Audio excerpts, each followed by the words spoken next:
Lily was my daughter, and she was born with Apert syndrome. She went through many difficult surgeries to repair her skull and hands, and we still knew she would never look like the other children. But when she was little, she was accepted by all the other kids her age, happy and unself-conscious. In middle school, her phone stopped ringing. Kids began to avoid her. I knew Lily since the first grade, and I could tell that going into middle school, she was having a hard time socially as a result of her friends not accepting her for who she was. And over time, this wore on her happy-go-lucky spirit, and anyone around her could tell. Lily would often call me during her lunch hour, crying because no one would sit with her, and she had nothing to do. She became so socially isolated that we actually took her out of public school and had her privately tutored. As a vice principal at a large middle school, I see students every day sitting by themselves. Students that have ethnic differences, cultural differences getting in the way. We've brought Beyond Differences in, and they've done 3 assemblies for us, and it's helped to be a great start to a conversation we need to have. Thank you guys all so much for sharing. I'm so sorry we couldn't even get to all of you. You guys were such great sharers and so respectful of each other, which is really nice to see. In middle school, Lily Smith was my friend. Because of how she looked, she was socially isolated and felt left out. Lily left home for a college prep Quaker school in Iowa in August 2009. 2 months later, she died in her sleep of natural causes. After Lily died, her parents started the organization Beyond Differences to get teens to fight social isolation. The community really came together in a way that we could never have ever imagined, turning their sadness about Lily into positive action. Adults and students alike began sharing their own personal stories about how they and others experienced social isolation in the same way. Because we're starting this conversation. We've known Lily our whole lives. And I knew what she was going through, so when the teen board was being put together, I volunteered to help be part of the solution to stopping social isolation in the schools. Today, Beyond Differences has started a social movement led by students themselves who attend our training program, lead middle school assemblies, and start Beyond Differences clubs in their middle schools.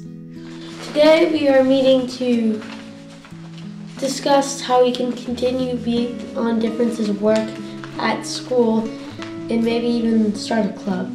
We're the only organization directly taking on the issue of social isolation, and it is our belief that in many cases we can and will address the bullying, teasing, and violence before it gets too far. Being on the teen board of Beyond Differences has shown me that a small group of people with a mission can make a big difference. It starts with an individual, but I've already seen the difference we can make to an entire community. Adults can tell us how to treat one another, but it's a lot more powerful when the solutions come from teens themselves. My work with Beyond Differences is a constant reminder to try to be compassionate to everyone. We hear amazing stories at middle school assemblies, like the girl who started to cry because kids call her fat, or the boy who's harassed every day because his dad is an immigrant. Jordan participated in a Beyond Differences youth leadership training. His experience was transformative. Beyond Differences has changed my life. I'm still shy and afraid of rejection, but I now know that I want other people around me, people who care about me, and so I'm trying to connect to those people. Going to the retreat was just a major turning point. Beyond Differences has given me a community of people who care, and they've given me the tools I need to be able to ask for what I want.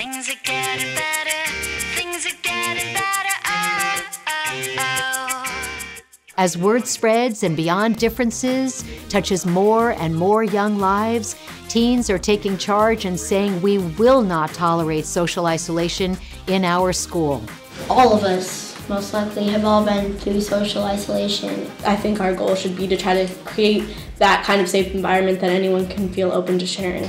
Not just say like, I've got this all figured out, we're powerful and mighty and we have all the solutions. My dream is to have every school have one of these clubs.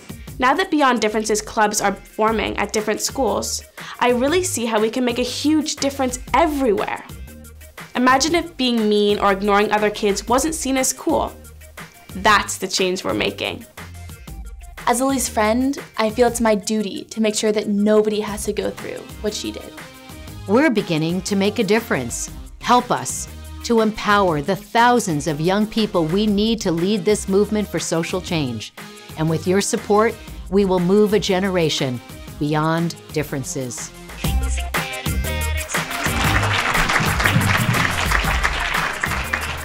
Sometimes it takes a loss to birth new ideas, even a new dream. As you just heard, following the unexpected death of Lily Rachel Smith in October of 2009, her life and pursuit of social justice for all was honored on this stage. Joining with a few other like-minded middle and high school students, we formed the first teen board of directors of Beyond Differences. We began with a small assembly at a local middle school and expanded quickly from there. We now offer 3 assemblies a month at middle schools around Marin and have spoken to more than 2,500 kids. At those assemblies, it's not easy to get up there and tell our own stories about social isolation, but that's what we do. We share our personal stories about social isolation and then open a conversation. We know that we can reach our goals because even our quietest audiences quickly open up, growing in trust around each other. This is possible because of the opportunities we have had to run assemblies, and if any of your children's schools haven't seen us yet, we would love to come and visit. We would like to thank the Marin County Human Rights Commissioners for selecting the Beyond Differences Teen Board for this honor. We want to thank our parents for their love and support, and we want to thank Laura Thomas and Ace Smith, who were inspired every day by Lily, and in turn, inspire us to do our best work every day.